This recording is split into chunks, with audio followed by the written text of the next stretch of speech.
mga kahit hindi ko mga uploads, I tried it and then all the positive feedback. Talagang na-realize ko, parang effective pala talaga to even with my mom and dad. So we tried it and then yun nga, laging okay naman yung mga ano namin, mga test namin, and then we got naturally pregnant after 3 or 4 years. So that alone really speaks for itself na yung product is really effective. So sabi ko, alam mo, Chef Ike's, tutulungan natin yan. Gusto ko na makilala ang Paragis, Chef Ike's Paragis sa buong Pilipinas or buong mundo para maraming matulungan. Kasi marami din po kami, nakalimutan ko rin sabihin dito, nakasama na, ay, not kasama, maraming feedback sa amin na because of Chef Ike's Paragis, hanggang sa totally, nawala na yung maintenance nila. Diba ang gaano na hindi ka, wala, yung budget mo is buo na sa'yo, hindi ka na bibili pa for medicine and gano'n. So, yun, sana makatulong talaga. Marami pang matulungan.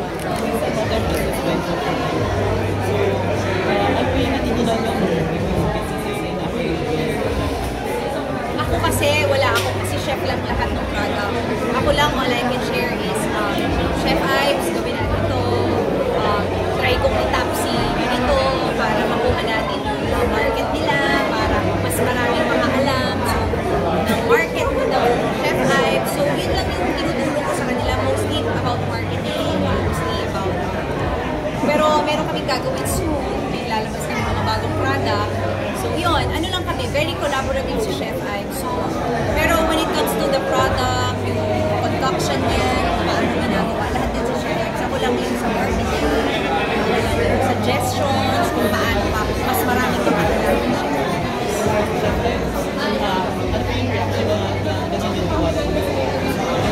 Sobrang nagkulat talaga ako kung gano'n kalaki yung tiwala na binigay ni Miss Alex, pati na rin ang family niya, pati na rin ni Sir Mike, sa Chef Ike's. Kasi sino ba naman si Chef Ike's kung ba para pagtiwalaan ng mga mananaring tao. Kaya hanggang ngayon sobrang overwhelmed kami, sobrang pasalamat kami sa kansagan ng Sir Mikey. Paano nila i-share talaga yung goodness ng Chef Ike's Paragis. Sobrang Alex, aside from drinking Chef Ike's Paragis, how else do you stay healthy? Do you work out? Yes, I do Pilates po. I also do, alam nyo, as much as possible, ako when I take, kunwari I know na nag-process food ako today and fast food ako today, I make sure the next 2 days, puro gulay lang muna kakainin ko. So may conscious effort ako talaga to get a balanced diet. So, syempre di maiiwasan na minsan talaga, ang sarap talaga, chips, ang sarap ng processed food, pero yun. So, ang maganda naman po, even if I'm eating processed food, junk food, the next nun, ang iinumin ko ng Chef Ike's para mabilis agad na lumabas sa sistema ko, hindi na tumamal sa katawan ko yung mga taba-taba at yung mga cholesterol. Excuse me po, from Village People Magazine, each of you can answer the question. Parang, if you could describe Chef Ike's Paragis in one word, what would it be and why? Chef Ike's Paragis is, hindi kaya ng one word, it's Okay lang po. healthy. Yun lang. Kasi hindi ko masabi ma-pinpoint kung ano talaga yung pwede niyang gawin sa'yo. Dahil ang dami niyang kayang i-cover, ang dami niyang pwede i-address. It really may vary from one person to another. Pero everything else, kung ano man ang magagawa niyang benepisyo sa katawan mo, for sure it will make you healthy. And it will make you at your best self ka talaga with Chef Ike's Paragis. Local. Kasi diba, madaming support local, mag-isip tayo ng mga local products na pwede natin ma-export. I think this is one of the products na may biggest potential na talagang mapabot natin sa ibang bansa. Na talagang dito tumubo, dito pre-process, at dito ginagawa na ibibigay natin sa ibang mga tao sa ibang bansa na makilala at masubukan yung produkto. Ako, may pagmamalaki ko sa Chef Ike's na nag-ayos. Hindi siya one word eh. Best quality, high quality. Kasi ako talaga sa sarili ko, make sure ko yung quality niya, standard siya. Hindi siya yung bababa sa standard. Kasi hindi standard, high standard siya talaga. Kasi pag ako umiinom din ako eh. Pag yung below standard, hindi ko inumin eh. Kaya sinisimulan ko lahat sa sarili ko. Kung iinumin ko siya, gusto ko high standard. Para pag ininom ng ibang tao, tao, safe siya. Thank you. For Sir Mikey, na high blood reveal po kayo. So can you share lang po kung paano nyo na-discover na meron ba kayo? When I was, nung medyo bata-bata pa ako, mahilig na talaga ako sa maalat. Yung diet ko talaga hindi healthy. Tapos nung nag-aral ako sa ibang bansa, yung talaga umabot ako 210 pounds. And then I met friends na siguro mga 10 to 15 years older than me. Nakita ko na ang bata ko pa parang bakit ganito na yung pakiramdam ko. So lifestyle change. And then nasamahan ko pa nito when I discovered this product. So yun, total lifestyle change. Ngayon, kumakain ako once or twice a day. Tapos ito yung iniinom ko na lang throughout the day. Nakatulong din sa akin. Pero nilihim mo sa akin na high blood. Did you used to take maintenance medication? No, wala naman na prior. Recently na lang na nagkaroon. Kasi nga, I noticed na medyo... Pero what is good naman, kasi laging pag may blood pressure sa bahay, pag blood pressure ko siya, lagi siya may reason. Kasi pag blood pressure siya mataas. So sabi ko, bakit mataas lagi ba? Wala lang to kasi kanina na-excite ako. Hinayaan ko. So lately, I think parang mga... Wala, normal na. Oo.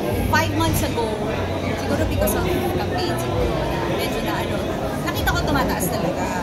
So sabi nung doktor, you have to pa-check it. Which is good naman because binigyan siya ng gamot.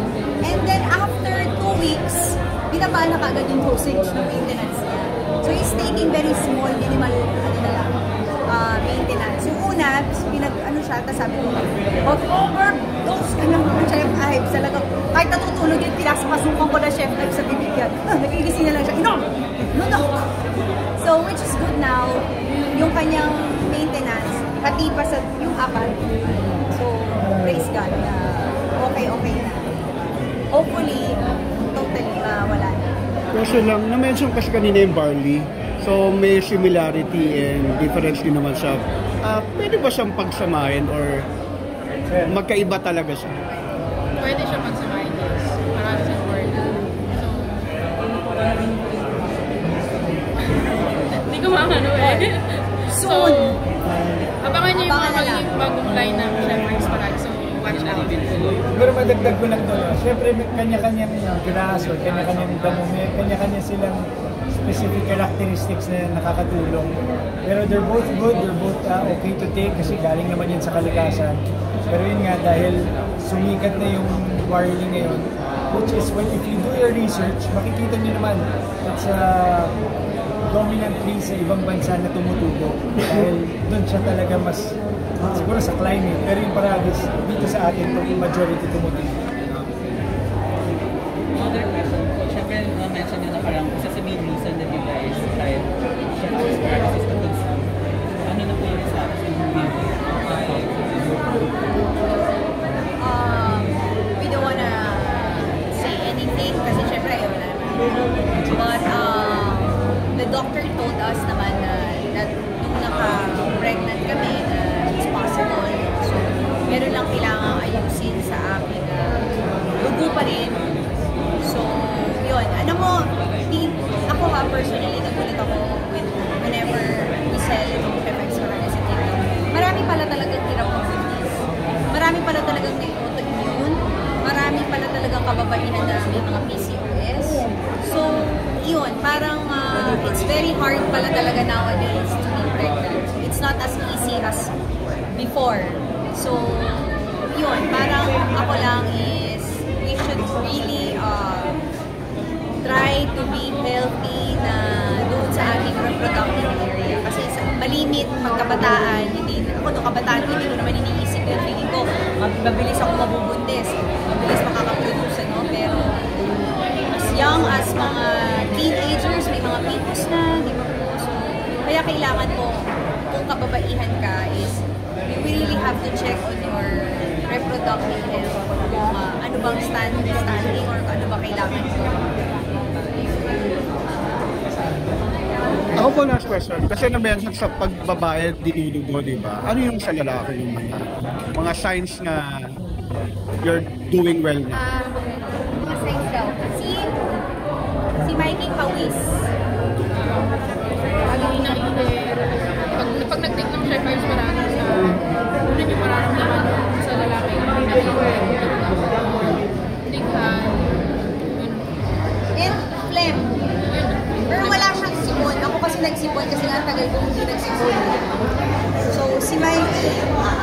yan, nag-flame siya.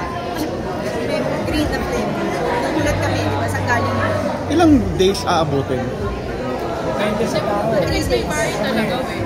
Ako, tinatry sa akin siguro mga after 5-6 days, meron ka na mararamdaman ng sinisip kung paano malabas. Yung pala ito, tinanong namin, part pala yun. Ako one day hinay ko by Saturday, meeting kami Monday.